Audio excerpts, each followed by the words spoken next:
Hey, welcome to Feeling Twisty. Over the past few days, I've been thinking about habit, or more specifically, noticing my habitual reactions to life. And over this past weekend, a few things happened. Nothing on the outside that anyone would think is a big deal, but I noticed my reaction to it, these habitual reactions to it, were indicating to me that I was not thinking from the end, not dwelling in my desired state, one that I know I'd already moved to in imagination.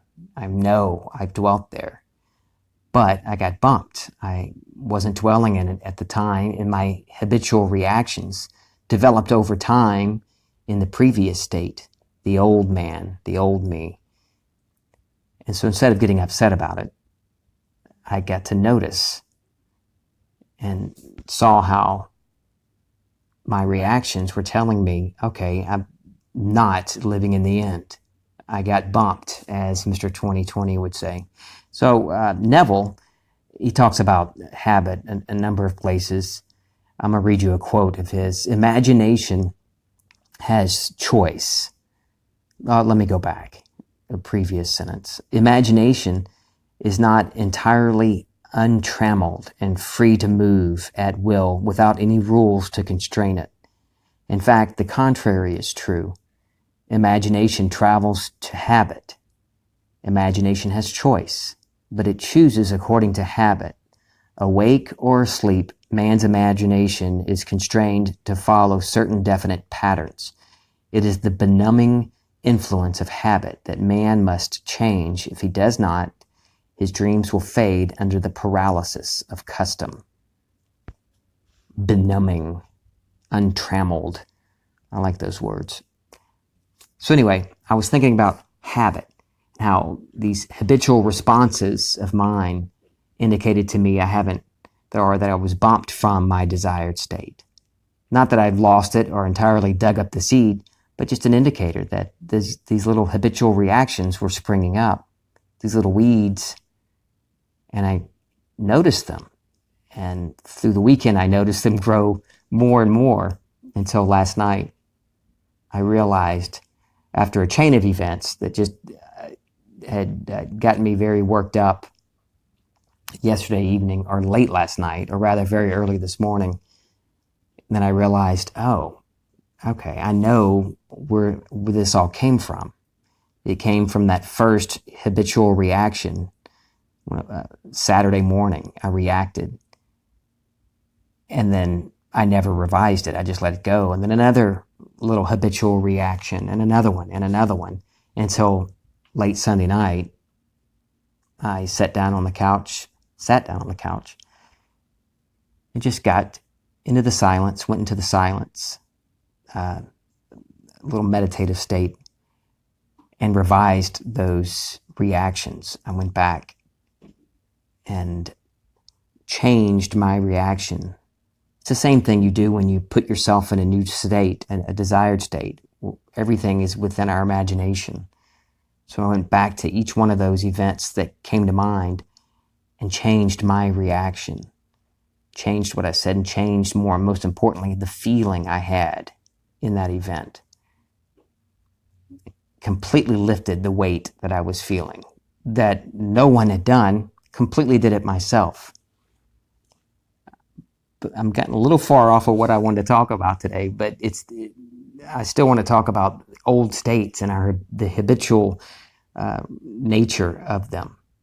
Over time, what we dwell in, the state in which we dwell, is habit for us, and my reactions indicated that. I had just earlier today, I was going into just a contemplative state, meditative state. I like saying going into the silence. That's what Neville called it. Just a few minutes, and I only had a few minutes. I just laid down on the bed, and I was contemplating that, everything that went on this weekend, thinking about my reactions and noticing how that affects the rest of the day, what shows up in this physical world. created by my reactions. And I was thinking about that and habit and the former state and burying the old state. And I had this little dream. I wouldn't say it was a lucid dream. It was a dream, but I was aware that I was lying on the bed. But here's how it went. There was a mother and a son, and the mother had one foot on my chest. She was standing on my chest, and I could feel the pressure on my chest. And I'm watching this mother. She's very nagging, full of worry, and just haranguing her son, trying to tell him he can't do it. Whatever he was leaving to do, he can't do it. You have to worry about this, and you have to worry about that. My mother was never like this, but we all know examples of parents or mothers that can be full of worry and doubt and worry about their kids. But you got to be careful. You can't do that. That's too risky. You need a backup plan. You need to do this.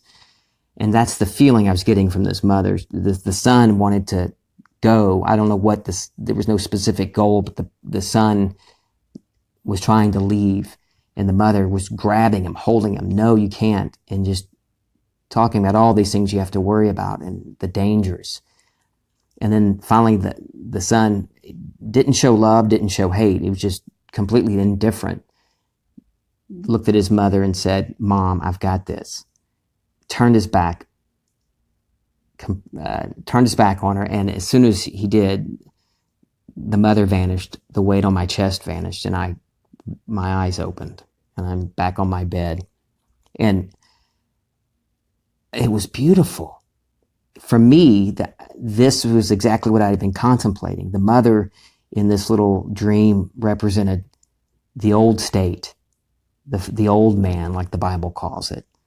This old state that, out of habit, wants to pull and tug and, no, we can't do this. Whoa, here comes my daughter. She wants to spend more money. Oh, great. Oh, super, the kids are hungry. How am I going to pay for that?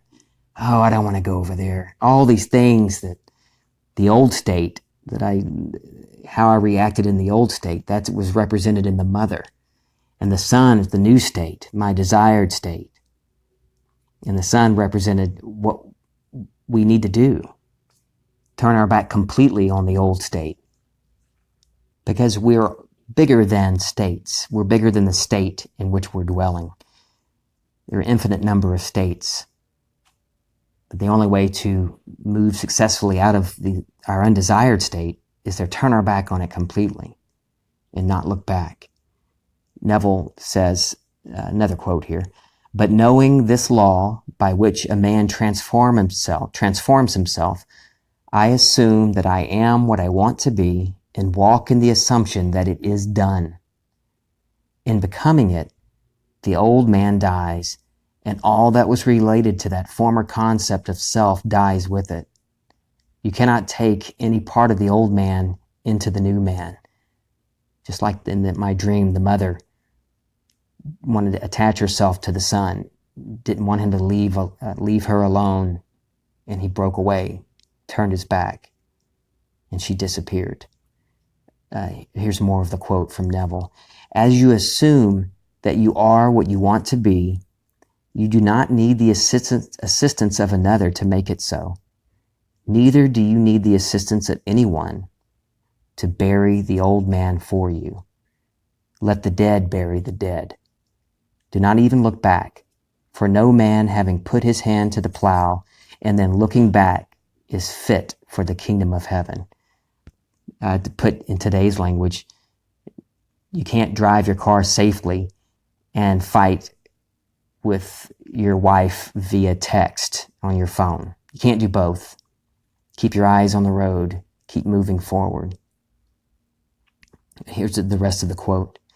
"Do not ask yourself how this thing is going to be. It doesn't matter if your reason denies it. It does not matter if all the world around you denies it. You do not have to bury the old. Let the dead bury the dead. You will so bury the past by remaining faithful to your new concept of self that you will defy the whole vast future to find where you buried it." You don't bury the old man. You don't mourn the loss of the old state and keep looking back at it. I've done that so many times.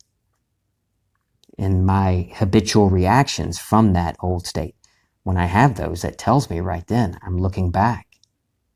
Keep my eyes on the road. And when you notice that when your reactions and your feelings tell you, oh, I got bumped, I'm not dwelling in my desired state. Well, there's no need to beat yourself up about it. I used to. Oh, that would make it worse. I would get so upset.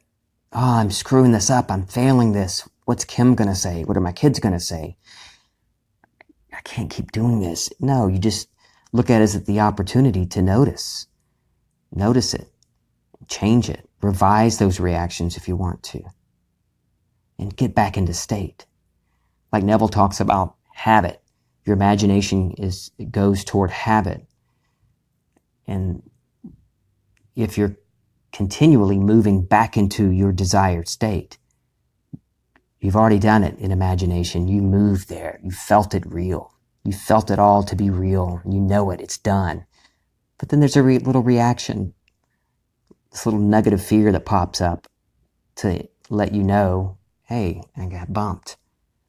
Get right back into it. Make that your new habit. Your new habit is intentionally moving to a desired state and dwelling there, thinking from it. As you do that, it becomes habit. And the place to which you return most often becomes your dwelling place. So that's your new habit. All right, guys, I love you so much. This is Feeling Twisty.